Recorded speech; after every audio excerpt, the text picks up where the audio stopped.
नमस्कार। तारीख आज 1 सितंबर 2025 दिन सोमवार है। बिहार वोटर लिस्ट में हटे 65 लाख नामों में से 29,000 लोगों ने दिया आवेदन। बिहार में वोटर लिस्ट से जुड़े दावा आपत्ति दर्ज कराने की अंतिम तारीख 1 सितंबर है। चुनाव आयोग के अनुसार SIR ड्राफ्ट तैयार करते समय हटाए गए 65 लाख नामों में से 29,872 लोगों ने अपना नाम फिर से जुड़वाने के लिए आवेदन किया है।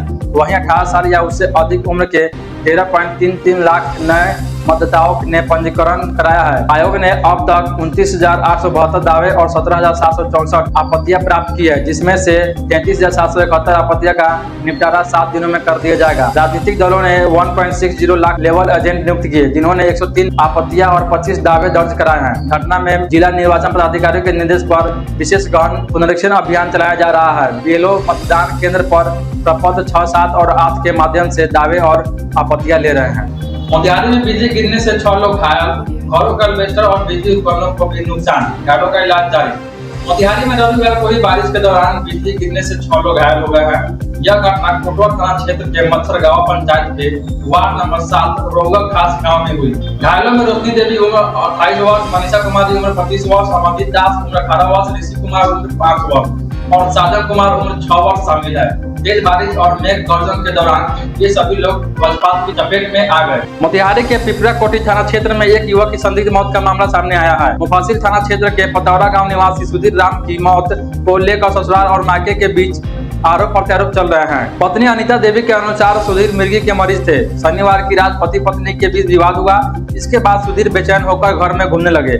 देर रात उनके कमरे में फंदे से लटका हुआ शव पाया गया। महागठबंधन पर मंत्री रेणु देवी जी का पलटवार, बोली जनता PM की मां को अपमान का जवाब देगी। दिवाली के बाद दलितर को जैसे खदेड़ देगी, यह बयान बिहार सरकार की पशु एवं मत्स्य संचालन मंत्री रेणु देवी का है। दरअसल उन्होंने रविवार को बेतिया नगर के सुप्रिया रोड स्थित अपने आवास पर आयोजित प्रेस वार्ता में महागठबंधन और वोटर अधिकार यात्रा पर जमकर हमला बोला। रेणु देवी ने कहा कि राजद और कांग्रेस के नेताओं ने वोटर अधिकार यात्रा के दौरान जिस तरह प्रधानमंत्री नरेंद्र मोदी की स्वर्गीय माता जी को लेकर अपशब्द और गाली गलौज की, वह दुर्भाग्यपूर्ण ही नहीं बल्कि पूरे देश की माताओं बहनों का अपमान भी है। उन्होंने कहा, महिला विरोधी सोच रखने वाले राहुल गांधी और तेजस्वी यादव को देश की हर मां बहन से माफी मांगनी चाहिए। बिहार वासी इस अपमान को कभी बर्दाश्त नहीं करेंगे। 5वीं पास पंक्चर बनाने वाले ने PM को गाली दे दी। बेटी की गिरफ्तारी पर मां सदमे में, पिता बोले प्रधानमंत्री और देश में माफी मांगता हूँ। पिता मोहम्मद अनीस ने कहा कि पुलिस गुरुवार की रात 1 बजे घर आई थी और रिजवी को थाने ले गई। पुलिस ने कहा था कि घर लाकर छोड़ देंगे। वहीं रिजवी की गिरफ्तारी की खबर सुनकर उसकी मां चांद बीवी की तबीयत खराब हो गई। उन्हें हार्ट की भी समस्या है। फिलहाल सदमे में है, घर के किसी व्यक्ति से बात नहीं कर रही है, बस एक कोने में बैठी रहती है। दरभंगा में पानी भरे गड्ढे में मिला शख्स का शव, मृतक की पहचान नहीं हो सकी, चोट के निशान, 72 घंटे तक सुरक्षित रखी जाएगी बॉडी। दरभंगा में पानी भरे गड्ढे में एक शख्स का शव मिला है। मृतक की पहचान नहीं हो सकी है, उम्र 50 वर्ष के करीब है। सूचना मिलते ही पुलिस टीम मौके पर पहुंची। शव को कब्जे में लेकर पोस्टमार्टम के लिए DMCH भेज दिया गया है। घटना पतौर थाना क्षेत्र के भरतपुर उसमघाट गांव के बीच की है। RJD पंचायत अध्यक्ष राजकुमार पासवान ने कहा कि शव की स्थिति देखकर लगता है कि किसी ने हत्या कर यहां लाकर फेंक दिया है। कान के पास चोट के निशान मिले हैं, चेहरे पर तेजाब डालने के जैसे लक्षण भी दिख रहे हैं। शव से दुर्गंध भी आ रही थी। ऐसा लग रहा है कि 2-3 दिन पहले ही मौत हो चुकी है। ग्रामीण रीता देवी ने बताया कि खेत में घास काट रही थी, इसी दौरान शव मिलने की सूचना मिली, जिसके बाद मौके पर पहुंची। आसपास के लोगों ने शव को पहचानने से इंकार कर दिया, शायद कहीं बाहर का होगा। शादीशुदा शिक्षिका से अफेयर में हेडमास्टर की हत्या, स्कूल के पास तीनों मिले, उसके 5 मिनट बाद मर्डर, पति ने शूटर हायर किए थे। दरभंगा में प्रभारी हेडमास्टर राजेश कुमार ठाकुर उम्र 35 वर्ष हत्याकांड का पुलिस ने खुलासा कर दिया है। इस मामले में महिला टीचर रुकमणी कुमारी उम्र 25 वर्ष, उसके पति अभिलाष कुमार उम्र 32 वर्ष को पुलिस ने गिरफ्तार किया है। रुकमणी का राजेश के से अफेयर था। वो शादी से प्रेशर बना रही थी, पति के साथ रहना नहीं चाहती थी। इस बात को लेकर घर में अक्सर झगड़ा होता था। अफेयर से नाराज अभिलाष ने ही हत्या की साजिश रची थी। इसके लिए 50,000 में शूटर हायर किया था, पेमेंट एडवांस कर दिया था।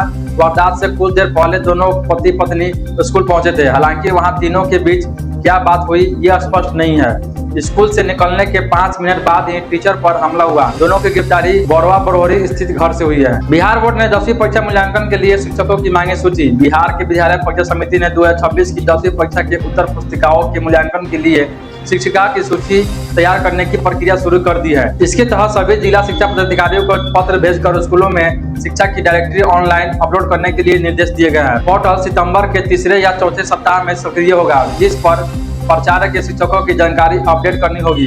जिन स्कूलों की मान्यता या संबंधित रद्द या निलंबित है, उन शिक्षकों का विवरण अपलोड नहीं होगा। मृत सेवानिवृत्त या 31 मार्च 2026 से पहले सेवानिवृत्त होने वाले शिक्षकों के नाम हटाए जाएंगे। किसी योग्य शिक्षक का नाम छूटने पर उसे बाद में शामिल कर लिया जाएगा।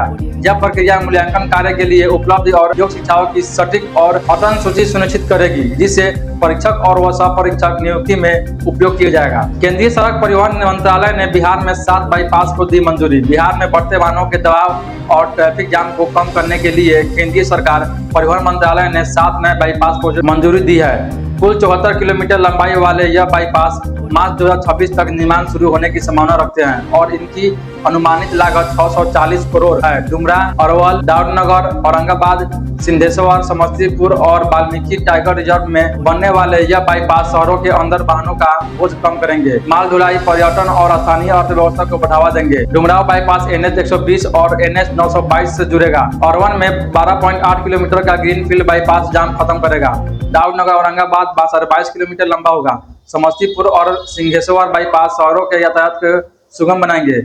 अधिकांश बाईपास 4 लेन होंगे। जमीन अधिग्रहण और डीपीओ की प्रक्रिया तेज की जा रही है। इंडिगो बुकिंग प्लेटफॉर्म पर दिखा। पूर्णिया एयरपोर्ट पर उड़ान होंगी जल्द। पूर्णिया एयरपोर्ट पर इंडिगो एयरलाइंस की बुकिंग प्लेटफॉर्म पर दिखाई देने लगा है। हालांकि टिकट बुकिंग की तारीख और दौरान विवरण अभी तय नहीं हुआ है। एयरपोर्ट को एक्शन कोड मिला है, जिससे यात्री बुकिंग कर सकेंगे। शुरुआत में दिल्ली और कोलकाता के लिए इंडिगो फ्लाइट शुरू होगी। बाद में मुंबई, बेंगलुरु, हैदराबाद समेत अन्य शहरों के लिए सेवाएं मिलने की संभावना है। सूत्रों के अनुसार जल्द ही टिकट बुकिंग शुरू होगी। इससे पहले इंडिगो अधिकारी एयरपोर्ट का निरीक्षण करेंगे। 15 सितंबर को प्रधानमंत्री नरेंद्र मोदी एयरपोर्ट का उद्घाटन करेंगे। यहाँ 9000 मीटर लंबा रनवे बनाया गया है, जो बिहार का सबसे बड़ा रनवे होगा। एयरपोर्ट अथॉरिटी ने 30 से 40 साल के यात्रा भार के ध्यान में रखकर डिश तैयार की है। उप मुख्यमंत्री समाज चौधरी ने भी समय पर काम पूरा करने का निर्देश दिए हैं। अंजलि राघव के साथ विवाद पर पवन सिंह ने माफी मांगी है। लखनऊ में हरियाणवी सिंगर डांसर अंजलि राघव के साथ कार्यक्रम में भोजपुरी एक्टर पवन सिंह का कमर छूने का वीडियो वायरल होने पर विवाद बढ़ा। अंजलि ने इसे लेकर असहजता जताई और इन पर भोजपुरी इंडस्ट्री छोड़ने की घोषणा की है। उन्होंने कहा कि पब्लिक सपोर्ट न मिलने के डर से उस समय उन्होंने कुछ नहीं कहा। विवाद बढ़ने पर पवन सिंह ने इंस्टाग्राम पर माफी मांगी और उन्होंने लिखा था कि उनका गलत इरादा नहीं था। अंजलि ने माफी स्वीकार कर मामला आगे न बढ़ाने की बात कही।